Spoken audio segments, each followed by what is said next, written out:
Ever wonder how Japan, a country known for its technological prowess, started from the ground up?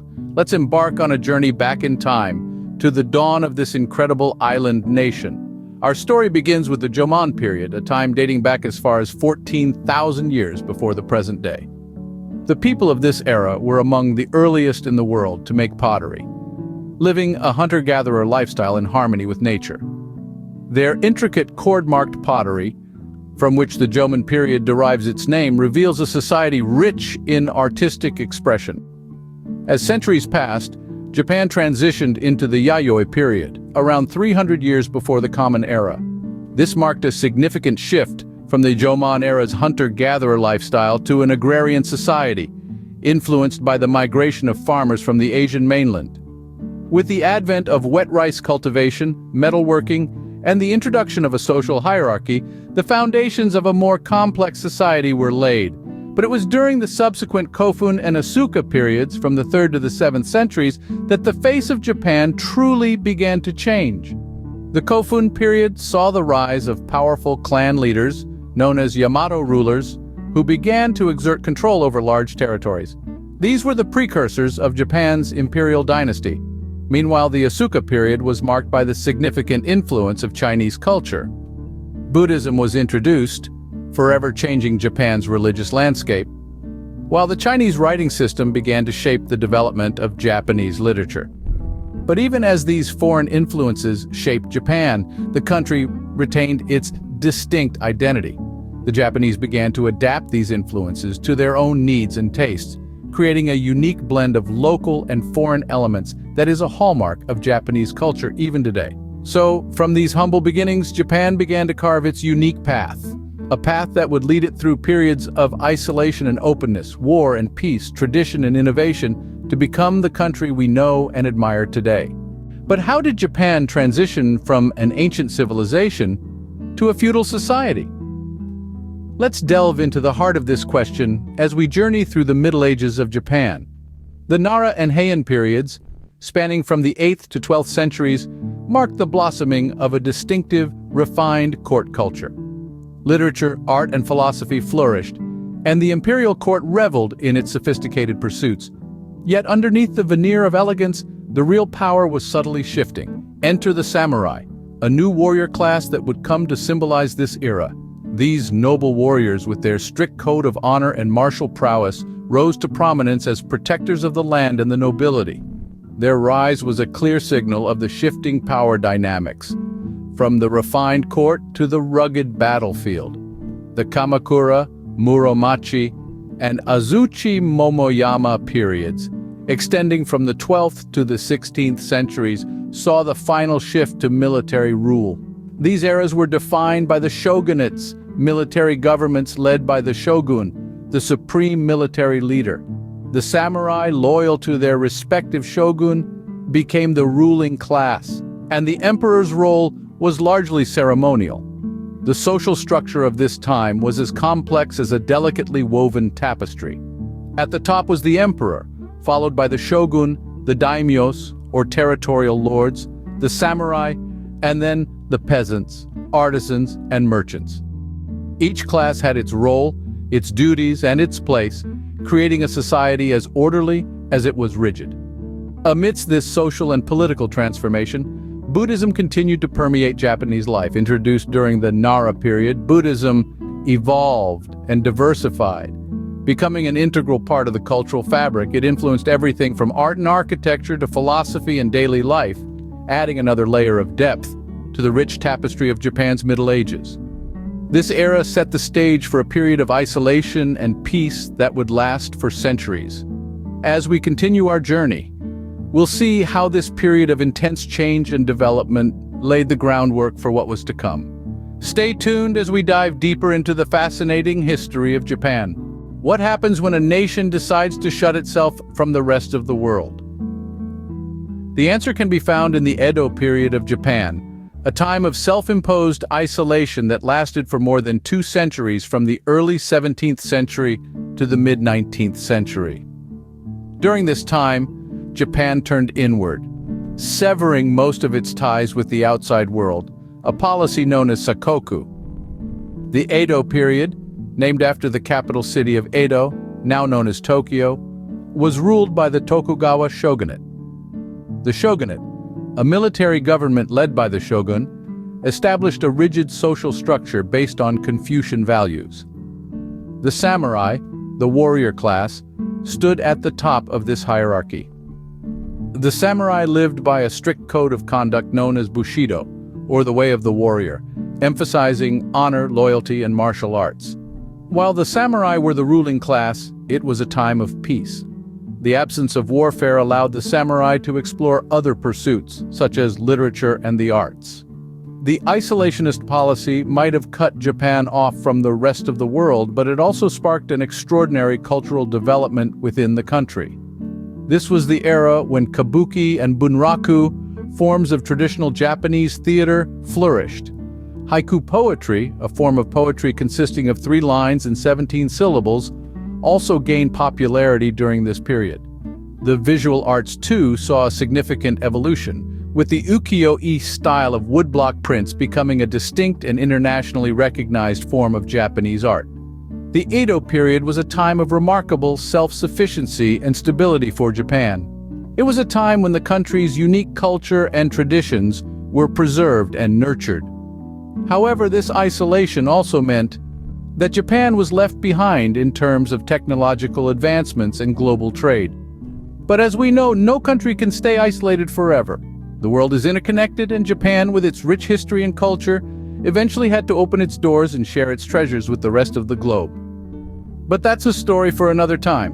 For now, let's appreciate the beauty of the isolated Japan in its Edo period, a time of peace, arts, and samurai. So what led Japan to open its doors to the world again? Well, that's a story that begins with the arrival of a certain Commodore Matthew Perry. Perry, an American naval officer, sailed into Tokyo Bay in the summer of 1853, with 4 warships and a firm resolve. He carried with him a letter from the American president, a message that urged Japan to end its 2 centuries of isolation. This was a time when the Tokugawa shogunate was in power, a feudal military government that had kept Japan closed off from the rest of the world for over 200 years. The arrival of Perry and his so-called black ships shook Japan to its very core. The shogunate was caught between a rock and a hard place. They could either resist and potentially face the wrath of the technologically superior Western forces, or they could capitulate and risk the ire of their own people. They chose the latter and signed the Treaty of Kanagawa in 1854, marking the end of Japan's self-imposed isolation. But this was not the end of the turmoil. The treaty and the opening of Japan led to a power struggle that would ultimately bring down the Tokugawa shogunate. In its place rose a new era, the Meiji Restoration, named after Emperor Meiji, who assumed the throne in 1868. The Meiji era was a time of rapid modernization and westernization.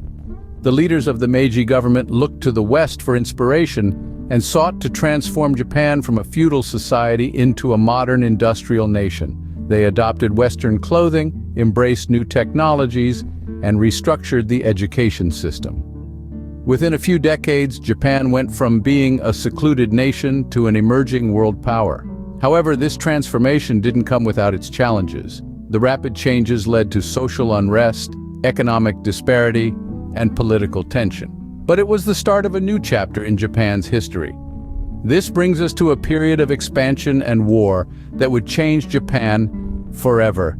How did Japan recover from the devastation of World War II to become a technological powerhouse? Well, it was a journey marked by resilience, innovation, and a dash of what the Japanese call kaizen, the principle of continuous improvement. In the aftermath of the war, Japan was a nation in ruins, its cities decimated and economy shattered. The post-war occupation by the United States had a profound influence on the country. A new constitution was drafted, emphasizing civil liberties and democratic processes, laying the groundwork for a societal transformation. But the real turning point came with the so-called economic miracle of the 1950s and 60s. Japan rose from the ashes like a phoenix, spurred on by factors such as the Korean War, which created a demand for Japanese goods. Industries like steel, shipbuilding, and automobiles began to flourish. Japanese companies became renowned for their efficiency and high-quality products. This period saw the birth of global giants like Toyota, Sony, and Honda. Fast forward to the present day, and Japan is a technological powerhouse, leading the world in fields like robotics, electronics, and automotive technology. From bullet trains that glide at breathtaking speeds to robots that assist in healthcare, to the smartphones in our pockets, Japanese innovation touches every facet of our lives. Yet, Japan is not without its challenges. An aging population poses questions about the country's future workforce and social security systems. But knowing Japan, they are likely to approach these issues with the same spirit of Kaizen that fueled their miraculous recovery. Japan's journey from the devastation of war to technological supremacy is a testament to the resilience and ingenuity of its people. It's a story of how a nation can transform itself through sheer willpower, innovation, and a commitment to continuous improvement. And that's how Japan became the country we know today. A land of ancient traditions and cutting-edge technology, where the past and the future coexist in a unique harmony. A story of resilience, innovation, and Kaizen that continues to unfold.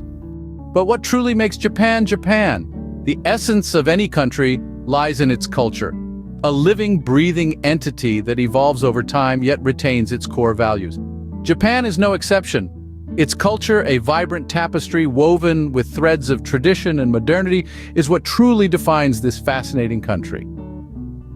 Let's delve into the world of Japanese cuisine first. It's more than just sushi and ramen. Each dish is a symphony of flavors, carefully crafted with precision and passion. From the delicate sashimi to the hearty tonkatsu, Japanese cuisine is a testament to the nation's love for balance and harmony. And then there's the art. Japanese art is a visual feast, from the intricate details of ukiyo-e woodblock prints to the bold, dynamic lines of contemporary manga. Whether it's the serene beauty of a Zen garden or the vibrant colors of a Harajuku fashion street, Japanese art is a celebration of diversity and creativity. But the essence of Japan isn't just about food and art, it's also about its traditions and values. The Japanese have a deep-rooted respect for nature, a value that manifests in their festivals, architecture, and even in their daily life. The concept of omotenashi, or selfless hospitality, is a cornerstone of Japanese society, reflecting their deep-seated values of respect and humility. Yet, amidst this strong adherence to tradition, Japan embraces modernity with open arms. This is a country that leads the world in technology and innovation, yet still finds time to celebrate the cherry blossoms bloom each spring. The neon lights of Tokyo's skyscrapers coexist with the tranquil tea houses of Kyoto, epitomizing the balance that Japan has mastered so well. So what is the essence of Japan? It's a blend of the old and new, a balance between tradition and innovation, a commitment to harmony and respect. It's a culture that values the beauty in every detail, from the intricacies of a tea ceremony to the precision of a bullet train. Japan, a country of contrasts, where tradition and innovation coexist. So why does Japan's history matter? Well, let's think about it. From the dawn of Japan, we've seen a nation rise from humble beginnings, carving out a unique cultural identity. The Middle Ages brought about an era of warriors, samurais, and shoguns, shaping Japan's enduring spirit of resilience and honor. Then came the period of isolation, a time when Japan turned inward, cultivating a unique culture untouched by outside influences. The opening of Japan, however, ushered in a new era of interaction and modernization, a fusion of the old and the new, traditional and modern, that's still visible today. Fast forward to modern Japan, a global powerhouse, leading in technology, fashion, and cuisine, all while maintaining a strong connection to its past.